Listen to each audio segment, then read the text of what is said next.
Así que tenemos un principio bien importante que tenemos que seguir, todos adentro y todos afuera, o cosechar como tal. Así que esto implica traer animales como un grupo o en una sola población y mantenerlos como ese grupo, ¿verdad? Mantenerlos todos juntos durante todo ese periodo de cuarentena. Esto nos va a ayudar a evitar la exposición a otros patógenos, a las poblaciones de peces que estamos cultivando o también de patógenos que podamos tener en nuestras facilidades puedan infectar esos peces nuevos. Y si ellos no están en las mejores condiciones, a lo mejor algo que era algún parásito que no es, o sea, organismos que habitan normalmente sobre los peces, como estos están en estrés, posiblemente se pueden establecer sobre estos peces nuevos que han llegado y entonces pueden causar una enfermedad. Y eso ocurre mucho con protozoarios, con organismos bien pequeños. Así que no se deben agregar animales nuevos a los grupos que están en cuarentena. Así que estos animales que están en cuarentena debemos de mantenerlos todos juntos y no debemos de añadir ningún animal en ningún momento. Así que las observaciones durante la cuarentena. Los animales en cuarentena se deben observar para evaluar su comportamiento y detectar cualquier problema de enfermedad que sea de forma rápida para atajar el asunto lo antes posible. Así que una de las cosas que queremos observar es la pérdida de apetito. Sí. Sí, disculpa que te interrumpa. Tenemos aquí dos preguntas. Tenemos Sí. de Fundación Bucarabón que preguntan cómo se maneja el nivel de amoníaco en la cuarentena. Nada, porque entonces podemos tener sistemas que ya están dedicados específicamente con filtración biológica en el lugar y que vamos a colocar los peces. Ok, perfecto. Entonces tenemos de Elizabeth, de Semtas, que pregunta que si la cuarentena también se aplica a las plantas. Lo que pasa es que podríamos sembrar las plantas utilizando unos mecanismos, ¿verdad? Para producir las plántulas dentro de la misma facilidad. Podemos tener un sitio dedicado que entonces podemos tener algunas mallas de screen, ¿verdad? Un área, un compartimiento en donde solamente lo vamos a dedicar para esa propagación de estas plántulas con unas características particulares, ¿verdad? Pues limpiarse las manos y llevar todo este protocolo para entonces no introducir ningún hongo ni ningún otro bacteria en esa área que vamos a estar propagando las plantas.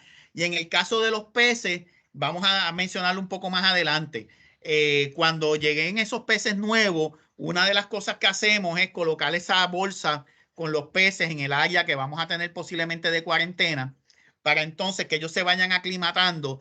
En este caso, como nosotros vamos a tener ese primer tanque, no vamos a tener más peces, pues entonces nosotros lo que vamos a estar haciendo es aclimatarlos a la temperatura, vamos a sacarlos del agua, podemos hacer un baño de agua con sal, eso va a ser un poco estresante, pero si ellos tienen algo encima, se lo podemos eliminar y luego lo vamos a añadir al tanque que va a recibir esas tilapias inicial. La cosa es que esa agua donde vienen esos peces, la tenemos que descartar en un sitio, ¿verdad? No la podemos echar cerca de una charca, ni la podemos echar cerca de otro cuerpo de agua. Tenemos que descartarla en otro lugar, cosa de que si viene con algún patógeno, pues entonces erradicarlo. Como yo les mencioné, va a ser bien difícil que estos peces vengan con algún parásito como tal, por lo menos de la persona que yo conozco que los produce. Llevan mucho tiempo, o sea, siendo cultivados en tanques, en sistemas de recirculación. Así que yo dudo mucho que pueda pasar eso. Lo que sí ha sido mi experiencia es que cuando se han hecho estos trámites cerca de invierno, enero, febrero, es posible que las tilapias con ese manejo tengan laceraciones. Y sí yo he visto hongo que le ha dado a estas tilapias porque bajo condiciones de altas temperaturas ellas lo pueden resistir muy bien. Pero como son peces más pequeños y estamos en la época, ¿verdad? Entre comillas, de invierno, o sea, tenemos una temperatura más baja, pues sí, yo he visto esto en esas tilapias que algunas de ellas han desarrollado hongos acuáticos que atacan a los peces. Y sí puede suceder, pero se debe a esa respuesta inmune como tal. Perfecto, gracias, Patrick. Sí, así que la pérdida de apetito es un signo bien común y temprano de que hay algo malo que puede estar pasando. No debemos de alimentar inmediatamente que estos peces lleguen, ¿verdad? Vamos a darle 1 o 2 días para que entonces ellos boten todo lo que vayan a botar del sistema, del tracto digestivo, se aclimaten, se sientan un poco mejor y entonces vamos a ir añadiendo un poco de comida poco a poco para entonces verlo cómo ellos están reaccionando. Porque posiblemente ese primer día usted le echa comida, esto ha sido un trauma para mí y yo no voy a comer y entonces ese alimento puede dañar el agua. Así que una buena nutrición, esto es bien importante, va a aumentar esa resistencia a las enfermedades y el ajuste cuidadoso a la dieta de origen, la dieta que tenía original a la dieta de la finca, reducirá esos problemas de los cambios repentinos.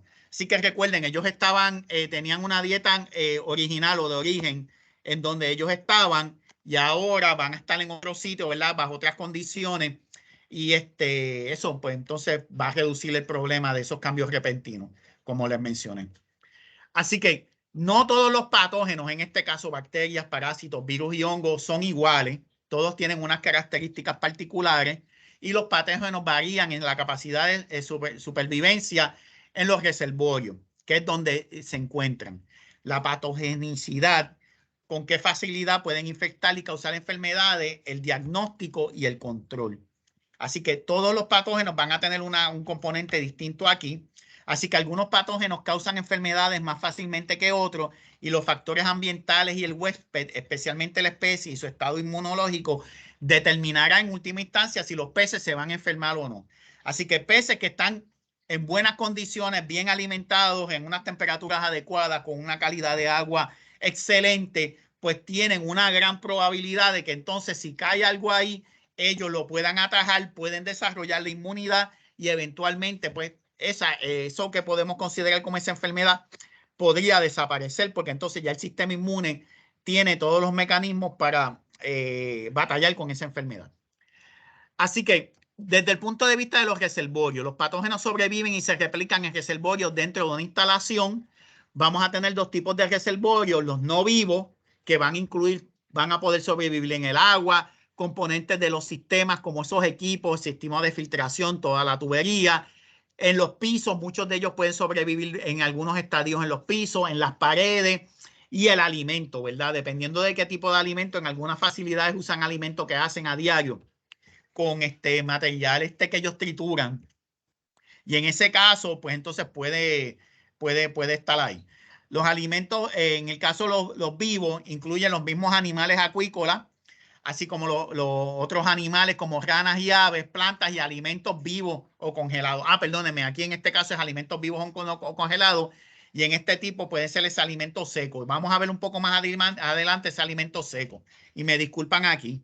Así que tenemos este alimento básicamente seco y alimentos vivos. Así que es importante conocer ese ciclo de vida del patógeno. En este caso, ¿verdad? No vamos a preguntar el ciclo de vida de todos los parásitos ni nada de eso de los peces, pero es importante tener más o menos una idea de qué es lo que está pasando con ese ciclo de vida y los factores que permitan a los patógenos sobrevivir en los reservorios y cómo pueden ser eliminados con desinfectantes. Así que recuerden, vamos a tener peces en altas densidades. Esto puede ser un componente de estrés. Vamos a tener biopelículas, ¿verdad? Habíamos hablado de esas biopelículas, de todas estas bacterias benéficas que vamos a tener en el sistema de filtración. Vamos a tener sólidos que van a estar en el fondo, ¿verdad? Restos de alimentos, desechos de los peces en el tanque. Y entonces en estos lugares pueden ayudar, estos pueden contribuir a concentrar los patógenos. El alimento que no se consume, la materia orgánica que está en el sistema, ya tanto particulada como disuelta, puede favorecer la sobrevivencia y la propagación de algunos patógenos, ejemplo, bacterias. Y aquí vamos a tener dos que pueden ser importantes para nosotros, Aeromonas y Vibrio. En el caso, y se ha documentado que estas pueden atacar a las tilapias. Así que vamos a tener el ejemplo de bacterias que viven dentro de esas biopelículas en los filtros y las tuberías. O sea que vamos a tener biopelículas en todos esos sitios que van a estar húmedos. Vamos a tener bacterias que van a estar creciendo y hay algunas de estas bacterias que pueden sobrevivir en esa zona. Pero esto es algo que realmente no podemos controlar. Sí podemos controlar que estas bacterias, utilizando estas buenas prácticas, controlar que lleguen a nuestro sistema. Así que hay otro grupo de parásitos que pueden habitar en desechos orgánicos. Peces muertos o moribundos pueden estar colonizados por alguna de estas especies de parásitos facultativos, ¿verdad? Que bajo ciertas condiciones pueden utilizar alimentos, pero cuando hay un pez muerto, pues entonces puede utilizar la superficie como tal o moribundo. Así que es por eso que vamos a ver que es una práctica fundamental que tan pronto nosotros podamos localizar, vemos peces muertos o que están en muy malas condiciones, que sabemos que ese pez no va a sobrevivir, debemos de retirarlo para entonces evitar que entonces podamos tener una proliferación de estos parásitos. Así que los virus varían en su tolerancia. Algunos pueden persistir durante semanas o meses en el lugar y tenemos esporas de hongo que también pueden sobrevivir durante mucho tiempo en ese material de detrito que vamos a tener como tal.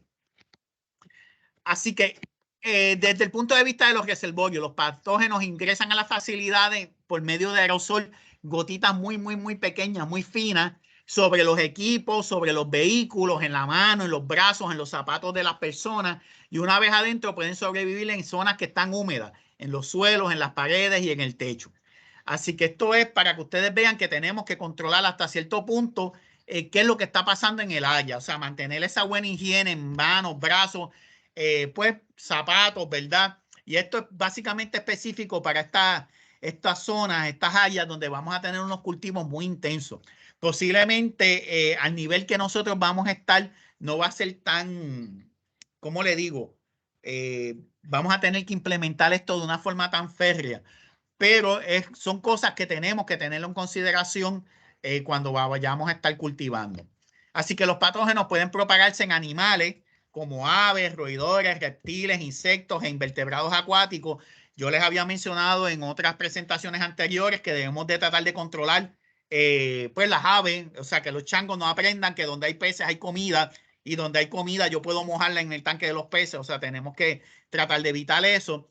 En el caso del alimento, ¿verdad? Protegerlo de los roedores, los reptiles, pues gente, es inevitable, vamos a tener lagartijos, vamos a tener sitio húmedo, a lo mejor puede aparecer uno que otro coquí por ahí, pero no va a haber nada que podamos hacer como tal. Además de transmitir directamente patógenos, los reservorios, los animales, algunos de estos animales también pueden ser hospederos para algunos parásitos. Sabemos que hay aves que son hospederos finales de una serie de gusanos que usan de intermediario caracoles. Nuestros sistemas no deben de tener caracoles y es por eso que como son sistemas de recirculación, nosotros podemos darle ese valor extra, ¿verdad? Ese prime, ese valor adicional en el caso de estas tilapias, porque nosotros podríamos garantizar que ahí estos animales no hay nada, ni aves, ni caracoles que sirvan de intermediario a estos parásitos de aves y que esas tilapias podemos básicamente garantizar que tienen unas características particulares que entonces pueden utilizarse, ¿verdad? Para hacer el alimento crudo, sushi, sashimi, para entonces y venderlas a un precio un poco mayor.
Así que los patógenos difieren, como habíamos dicho, en su capacidad para infectar y causar enfermedades.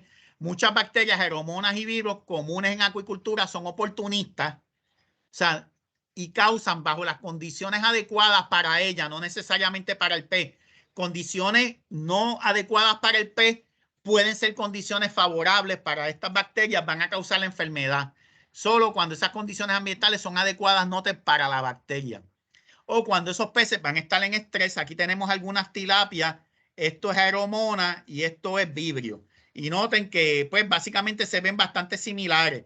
Pero cuando nosotros vemos una tilapia con en esa zona de las escamas enrojecidas, con las pieles en mala condición, noten que no se ve el mismo color.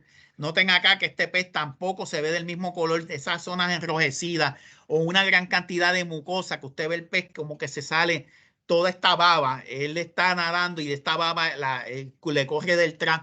Ahí nosotros podemos saber que vamos a tener, tenemos problemas. Pero habíamos dicho que las tilapias son peces muy resistentes. Y si las tenemos bajo las condiciones adecuadas, ellas van a resistir esto como tal. Así que algunas enfermedades, sí. Venus pregunta que si podemos echar mosquito bits en el sumidero. Esa es la que tiene Bacillus thuringiensis. Porque hay uno específico para mosquitos que es con Bacillus thuringiensis, no recuerdo qué variedad, que entonces pueden controlar. Pero yo sugiero, o sea, que miremos, monitoreemos, hagamos una monitoría del sumidero como tal. Y si no vemos nada, no nos preocupemos. Si vemos algo, pues entonces podemos añadir algunas tilapias pequeñas, bien pequeñitas, y ellas van a comérselo. Van a comerse esas larvas de mosquito. Perfecto, entonces O pues sea, sinceramente, de hecho, y en el caso en el colegio, tenían sus sistemas acuapónicos allí, y ellos no habían problemas, no se veían problemas con los mosquitos.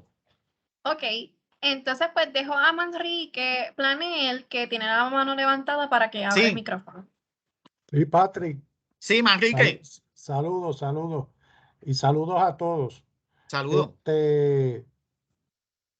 Estoy viendo ahí en esa laminilla, la pregunta que tengo tiene que ver, me parece, con eso que estoy viendo ahora mismo. Yo tuve un tiempo, fui fanático de peces, de los peces estos de pecera que uno tiene en su casa. Sí. Y yo sé que vienen medicamentos para controlar ciertas enfermedades. Ujú. Estos medicamentos no se pueden usar en estos sistemas de acuapónicos. No, ni azul de metileno, ni tetraciclina, ni las sulfas, ni nada de eso.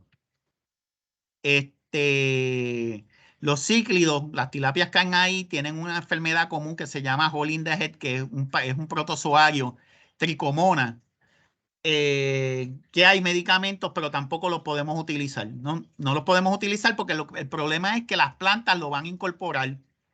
Y entonces y ese medicamento realmente es para peces, pero no es para que las plantas lo incorporen.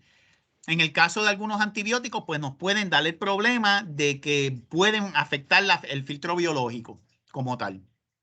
Así que lo que vamos a recurrir es a tener peces contentos, saludables, bien alimentados, con una calidad de agua excelente, unas temperaturas, ¿verdad?, que no podemos controlar mucho, pero aquí son adecuadas. Y si hacemos todo de forma correcta, esas tilapias no debemos de tener problemas. Y si nosotros mantenemos o sea, cuando vayamos a manejar el asunto, ¿verdad?, tenemos nuestras manos limpias y controlamos esto de que la gente esté metiendo, o sea, no debemos de permitir que la gente esté metiendo las manos en el agua, ni nada de eso. No, yo entiendo que no debemos de tener problemas mayores. Controlar los changos, ¿verdad? Controlar pues hasta donde podamos. Hay otras cosas que son, como le digo, los lagartijos no podemos hacer nada con ellos. De vez en cuando vamos a tener uno que otro coquí, ¿verdad? Ok. Chévere. Una de las cosas que sí podríamos hacer es preparar una solución de agua, ¿verdad?, con un poco de sal y hacer lo que se llama un dip. Echar las tilapias por 30 segundos, 45 segundos en una concentración tal vez de agua similar a la del ambiente marino. Y si ellas tuvieran algún protozoario, como son animales tan chiquitos, antes de que le haga daño a la tilapia, ese organismo va a sentir ese golpe de mayor concentración de sales y básicamente puede despegarse. Y luego entonces la podemos echar al agua dulce. Ella pues va a ser un poco estrés, ¿verdad? Pero como quien dice, podemos despegar una gran cantidad de organismos de una forma relativamente barata y eso es legal, eso lo podemos hacer. Eso no, y no va a alterar la química del agua, la gran cosa.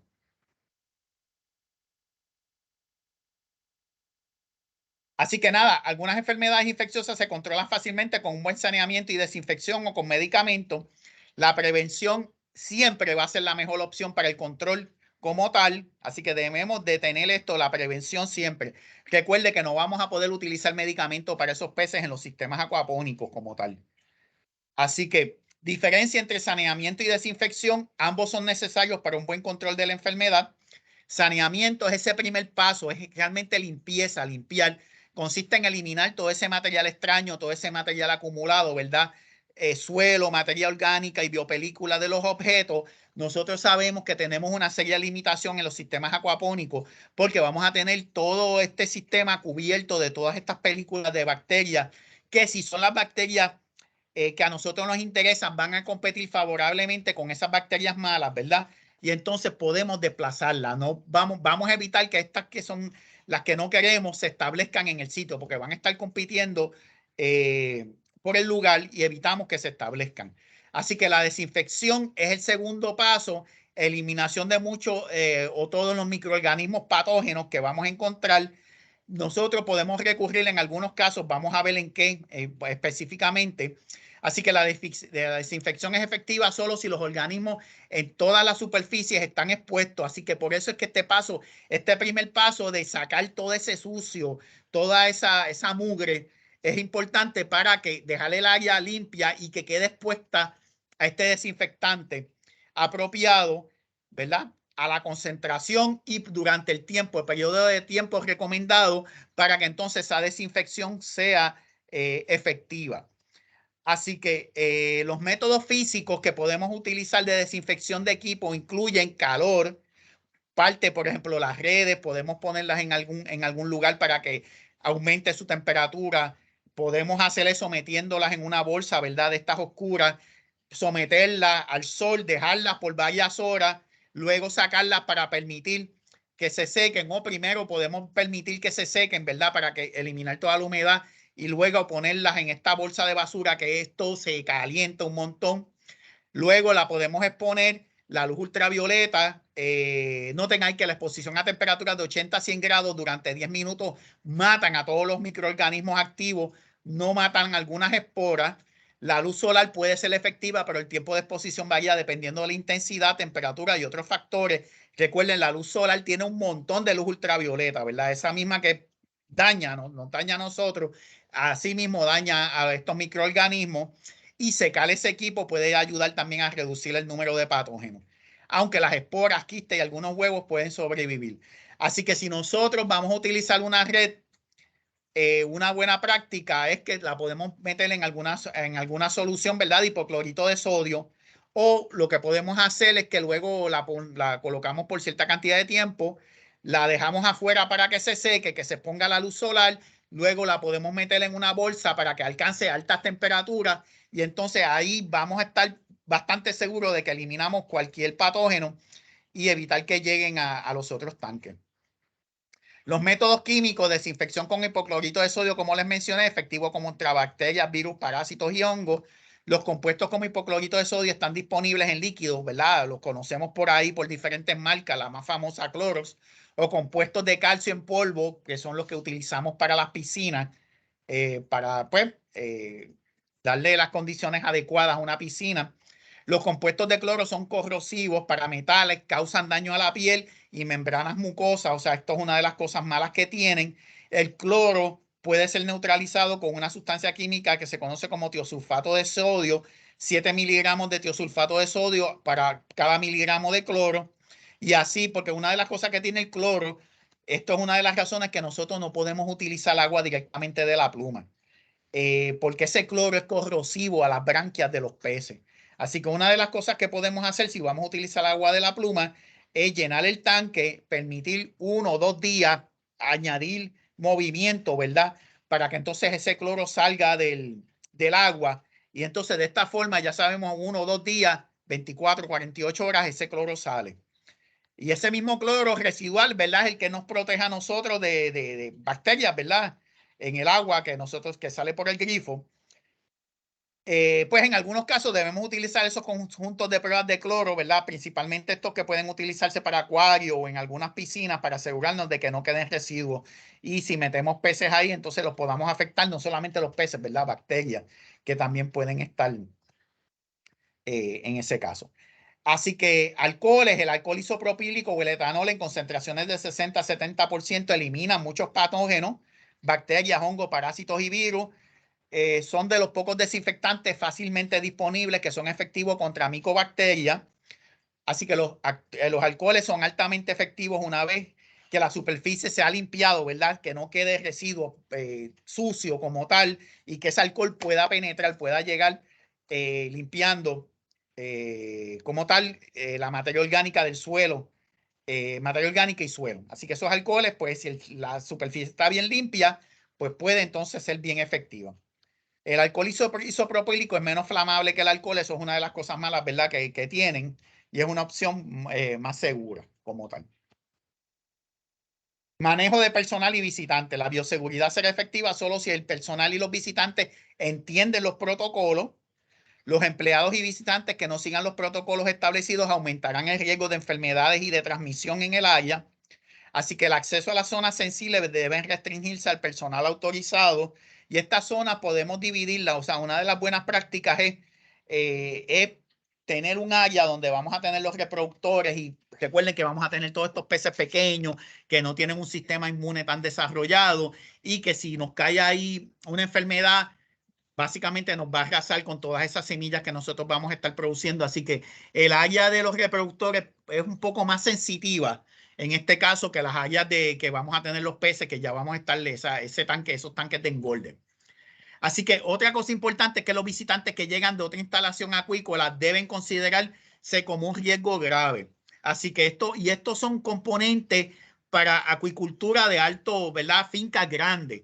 Así que personas que van a una finca no deberían de visitar ese mismo día otra finca porque entonces pudieran ser vectores, transportar enfermedades de un sitio a otro. A eso es lo que yo me refiero aquí. Algo que va a ser poco probable que en el caso de nosotros pueda ocurrir. Desde el punto de vista de orden de manejo de los peces, si nosotros tenemos un problema o para evitar problemas, debemos de seguir este orden. Manejo de los peces en caso de un brote de una enfermedad. Los peces sanos deben de ser manejados primero, luego los peces que están enfermos o posibles peces que estén enfermos y finalmente los peces que están en cuarentena. Este es el orden que debemos de seguir para entonces tratar de minimizar